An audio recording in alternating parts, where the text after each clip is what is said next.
जय श्री रामकृष्णा, जय माँ शारदा। आज इस वीडियो में हम रूटीन से थोड़ा सा हटकर एक अलग विषय पर चर्चा करेंगे। एक बहुत ही महत्वपूर्ण दिन आने वाला है, एक बहुत महत्वपूर्ण पर्व आ रहा है, एक बहुत ही ऑस्पिशियस पर्व आ रहा है, अक्षय तृतीया का। आज हम उसके ऊपर चर्चा करेंगे। जो वैशाख का महीना होता है उसके शुक्ल पक्ष की तृतीया तिथि को अक्षय तृतीया मनाई जाती है।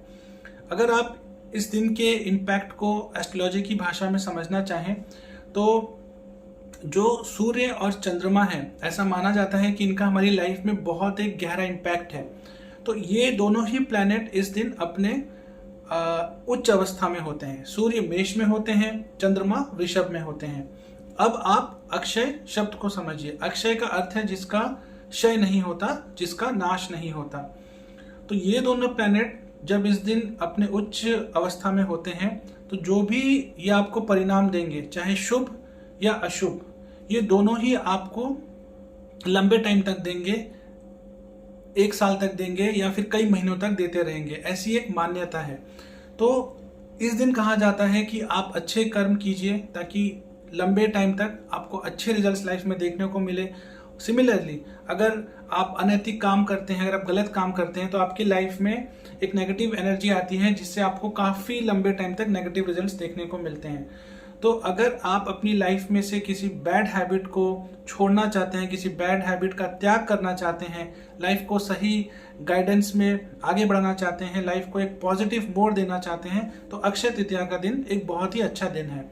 सिमिलरली एक और मान्यता है कि इसी दिन भगवान परशुराम और भगवान नर नारायण ने भी अवतार लिया था। बद्रीनाथ जी के जो कपाट हैं वो भी इसी दिन खोले जाते हैं। वृंदावन में बांके बिहारी जी का जो मंदिर है उसमें भगवान के जो चरण हैं वो वस्त्रों से पूरे साल ढके रहते हैं। लेकिन ये जो अक्षय तृतीया का दिन है, ये इकलौता ऐसा दिन है जहाँ प्रभु के चरणों से वस्त्रों को हटाया जाता है और भक्त प्रभु के चरणों को देख सकते हैं, वो अपनी पूजा वंदना कर सकते हैं। बहुत सारे घरों में एक मान्यता है कि इस दिन गोल्ड लिया जाए या सिल्वर लिया जाए। जैसा कि मैंने वीडियो के पहले भाग में बताया कि ये एक मान्यता है कि आप जो भी चीज़ इस दिन करते हैं उसी से रिलेटेड एनर्जी पूरे साल या काफ़ी लंबे टाइम तक आपके लाइफ में रहती है। तो लोगों को ऐसा लगता है कि अगर आप गोल्ड खरीदेंगे, आप ज्वेलरी खरीदेंगे, आप एक्सपेंसिव जेम्स खरीदेंगे तो पूरे साल उसी तरह की चीज़ें आपके घर में आती रहेंगी, माता लक्ष्मी अपने घर में आती रहेंगी। तो जो खरीद सकते हैं, जिनके पास सामर्थ्य है, बहुत अच्छी बात है।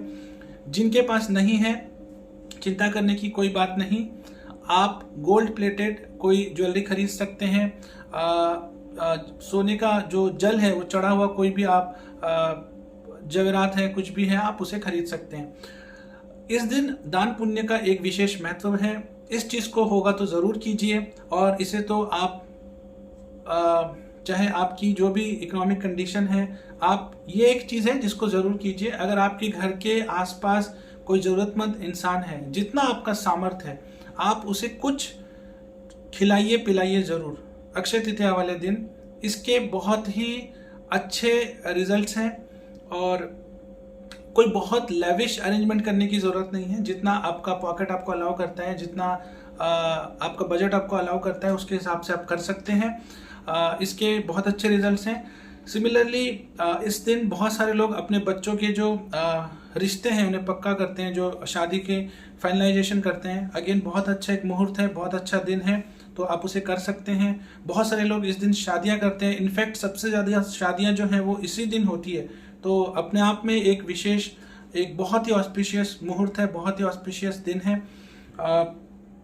कुछ लोग जो अपना गृह प्रवेश है वो इस दिन करते हैं। कुछ लोग जो हाउस का कंस्ट्रक्शन करते हैं, उसकी जो पहली ईंट है, जो नींव का पहला ईंट है, वो उस दिन रखते हैं और फिर उसके बाद से उनका कंस्ट्रक्शन चालू होता है। तो ये भी एक बहुत अच्छी बात है, एक बहुत ही ऑस्पिशियस मोमेंट है। पूजा की अगर बात करें विशेष, तो एक चीज़ बस आप ध्यान रखिए कि कभी भी माता लक्ष्मी की पूजा अकेले नहीं की जाती है। उनके साथ गणपति या फिर भगवान नारायण को आप अवश्य रखें, उनकी पूजा कभी अकेले ना करें। विशेष रूप से अक्षय तृतीया वाले दिन आप माता लक्ष्मी के साथ भगवान नारायण की पूजा अवश्य करें। अगर आपके आसपास मार्केट में कहीं से आपको वाइट कलर के कोई भी फ्लावर्स मिल जाएं, या आपके घर में कोई वाइट कलर का फ्लावर है, तो वह भगवान को अर्पित कीजिए। वाइट फ्लावर्स का इस दिन विशेष महत्व है, तो वो आप एक चीज़ कर सकते हैं। और गोल्ड खरीदने का टाइम, ये भी एक सवाल आया था। तो ऐसा कोई पूरा दिन ही पवित्र है, बहुत ऑस्पिशियस टाइमिंग है, पर दोपहर का जो वक्त है वो सबसे अच्छा है। पर इस टाइम पे भारत में जितनी गर्मी गिर रही है, और डिपेंडिंग कि आप इंडिया की किस लोकेशन में हैं, आप वेदर को देखकर, गर्मी को देखकर ही बाहर जाएं, यही मेरा सुझाव रहेगा। क्योंकि बाकी मार्केट्स तो इवनिंग में भी ओपन हैं, तो आप बेटर होगा कि आप इवनिंग में जाके ही शॉपिंग करें, या जो भी आपको खरीदना है आप उसे खरीदें। अपनी सेहत का ज़रूर ध्यान रखें और गर्मी से ज़रूर बचें। और आई थिंक इसके अलावा जितनी भी चीज़ें थी अक्षय तृतीया के रिलेटेड, जो भी आपके सवाल आए थे, हमने उन्हें कवर करने की कोशिश करी है। इसी तरीके के ज्ञान से रिलेटेड वीडियोस, योग, हस्त मुद्रा, इंडियन कल्चर से रिलेटेड वीडियोस आप हमारे चैनल पर देख सकते हैं। हम ऐसे ही वीडियो आगे भी लाते रहेंगे और आपको ऐसी रोचक और ज्ञानवर्धक चीज़ें बताते रहेंगे। हर हर महादेव।